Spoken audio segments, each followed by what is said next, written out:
Madam ఇప్పుడు రక్త పరీక్షలు చేస్తున్నారు కదా, దేనికి మేడం? కారణం ఏంటి? నమస్తే సార్, ఇది సెంట్రల్ గవర్నమెంట్ నుంచి వచ్చిన ప్రోగ్రామ్ సికిల్ ఎనీమియా అనేసి.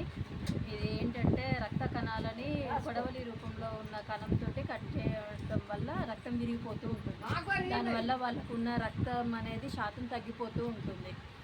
అది ఎలా ఉంది ఏంటి అనేది ఈ టెస్ట్ ద్వారా మేము తెలుసుకోవచ్చు అన్నట్టు. అది తెలుసుకున్నాక దాంట్లో ఎవరైనా పాజిటివ్గా ఉంటే మేము పిహెచ్సికి రిఫర్ చేస్తాం. అక్కడ వాళ్ళు ఫర్దర్ టెస్ట్లు అన్నీ చేసి ఆ టెస్ట్కి సంబంధించిన రిపోర్ట్స్ని బట్టి వాళ్ళకి ట్రీట్మెంట్ అనేది. దీంతో పాటు ఏ టెస్ట్ చేస్తున్నారు మేడం? ఈరోజు మాకు హెచ్సిడి స్క్రీనింగ్ ప్లస్ మెడిసిన్ డిస్ట్రిబ్యూషన్ కూడా చేస్తున్నాము ఈరోజు. అలానే వ్యాధి నిరోధక టీకాలది కూడా ఈరోజు అది కూడా చేస్తున్నాము. ఏ ఏజ్ నుంచి ఏజ్ దాకా ఇది అమలు చేస్తున్నారు మేడం? ఇది 0 to 40 years వరకే సికిల్ సెల్ ఎనీమియా టెస్ట్లు అనేటివి చేస్తున్నాం. Thank you madam.